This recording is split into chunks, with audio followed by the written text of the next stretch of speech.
जय श्री श्याम दोस्तों, आज की कहानियों में आपका स्वागत है। माघ मास महत्तम 14वां और 15वां अध्याय। कार्तवीर्य जी बोले कि हे विप्र श्रेष्ठ, किस प्रकार एक वैश्य माघ स्नान के पुण्य से पापों से मुक्त होकर दूसरे के साथ स्वर्ग को गया, सो मुझसे कहिए। तब दत्तात्रेय जी कहने लगे कि जल स्वभाव से ही उज्जवल, निर्मल, शुद्ध, मल नाशक और पापों को धोने वाला है।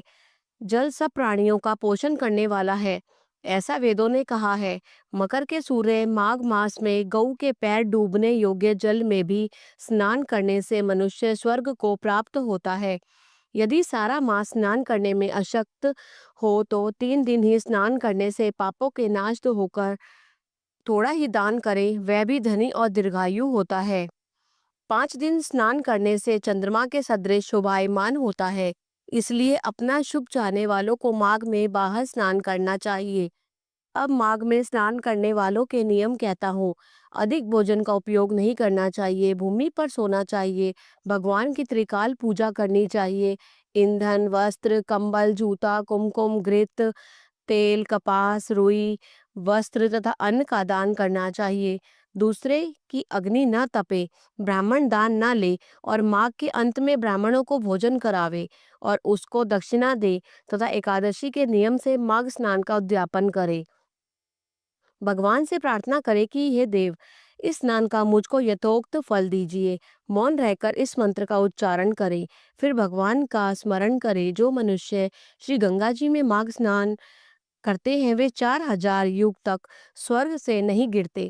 जो कोई माघ मास में गंगा और यमुना का स्नान करता है वह प्रतिदिन 1000 स्वर्ण मुद्रा दान का फल प्राप्त करता है तथा 1000 कपिला गऊ के दान का फल पाता है। बोलो श्री कृष्ण भगवान ने की जय। 15वां अध्याय। दत्तात्रेय जी कहने लगे कि हे राजन, प्रजापति ने पापों के नाश के लिए प्रयाग तीर्थ की रचना की। सफेद मतलब गंगा जी और काली यमुना जी के जल की धारा में स्नान का मातम भली प्रकार सुनो। जो इस संगम में माघ मास में स्नान करता है वह गर्भ योनि में नहीं आता। भगवान विष्णु की दुर्गम माया माघ में प्रयाग तीर्थ पर सब नष्ट कर देती है। माघ मास में प्रयाग में स्नान करने से मनुष्य अच्छे भोगों को भोगकर ब्रह्म को प्राप्त होता है। माघ मास तथा मकर के सूर्य में जो प्रयाग में स्नान करता है उसके पुण्यों की गिनती चित्रगुप्त भी नहीं कर सकता। 100 वर्ष तक निराहार रहकर जो पुण्य प्राप्त होता है वही फल माघ मास में 3 दिन प्रयाग में स्नान से होता है।